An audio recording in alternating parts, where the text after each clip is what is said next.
सोलापूर शहरातील अक्कलकोट रोडवर अपघातांची मालिका थांबण्याचे नाव घेत नसून प्रशासनाच्या दुर्लक्षावर पुन्हा एकदा प्रश्नचिन्ह निर्माण झाले आहे। शनिवारी दुपारी अक्कलकोट रोडवरील संगमेश्वर नगर परिसरात वीट वाहतूक करणारी गाडी पलटी होऊन गंभीर अपघात झाला।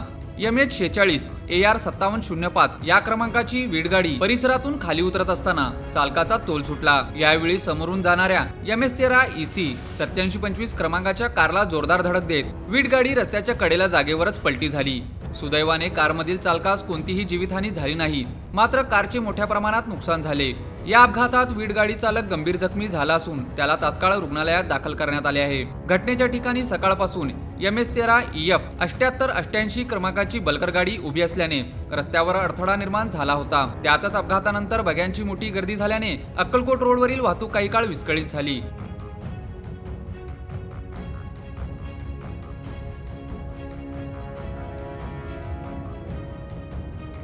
हां, इथे घटना आमची घडलेली आहे। इथे एक साईडला एक टँकर उभारलेली आहे सिमेंटची। जे आमचे इटिका कार जे आहेत आमचे समाधान नगरचे किसान संकुलमधले आहेत, ते सर आहेत। देवानं त्यांना वाचवलं। लय मोठी आमची सगळ्याची जनताची त्यांचा आशीर्वाद आहे। त्यांची गाडी फक्त ब्रेक होती। एक हे इटंगीची गाडी आहे मागची 407, हे तिकडनं काय त्या ड्रायव्हरला जजमेंट चुकलं की काय झालं की त्या गाडीला धडक दिल्यावर गाडी पट्टी खाल्ली। पट्टी काढल्यावर सगळे इटं खाली पडलेले आहेत। तरी पण ते दोन जखमीला आमची इथली रिक्षा करून सिव्हिलमध्ये आम्ही दोघाला पाठवून दिलेलं आहे। एक ड्रायव्हरला डोळ्याला मारला गेलेला आहे, किरकोळ पायाला मारला गेलेला आहे। असं झालेलं आहे।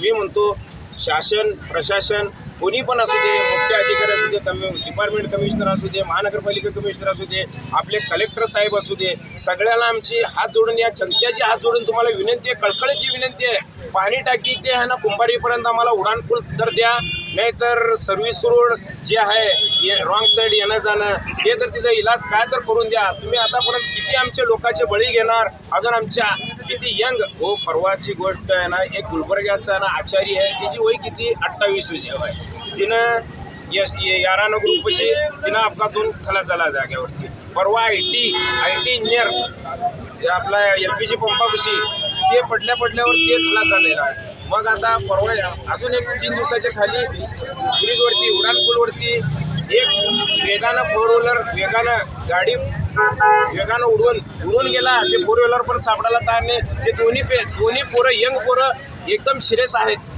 त्यांचं पण आतापर्यंत काही तपास लागलेला आहे। डिपार्टमेंट येते, ते डिपार्टमेंट आपल्याला सहकार्य करतात, आम्ही पण डिपार्टमेंटला सहकार्य करतो। आमच्यापाशी इथं कोणची सुविधा गाडी नाही आहे, ॲम्ब्युलन्सवाले पण येत नाही, त्यापर्यंत पेशंट वाढते। तरी पण आमचे इथले हिंदू मुस्लिम भाई सगळे आहेत, ताबडतोब रिक्षामध्ये ताबडतोब घेऊन आम्ही तिथं स्वतः जाऊन ॲडमिट करतो ते पेशंटला। आज ते 2 पेशंट गेले, पण तरी पण ते पेशंट 2 सिरियस आहेत। परवा 3 दिवसाखाली झालेलं आहे। मगर ते वाचलेले आहेत का वाचलेले आहेत म्हटलं तर आम्ही रिक्षामध्ये घेऊन गेलेलो वाचलेलं आहे। आणि आता सांगा, बलकर थांबलेली होती का चाललेली होती? बलकर उभारलेले आहेत। किती वेळ झाला ते थांबले इथं? सकाळी उभारलेले आहे। कोणाचे काय माहित आहे का? काम आहेत। तुम्ही कशाला थांबू द्यायचं नाही असं? मीच बोलून घेतो आता, चालेल।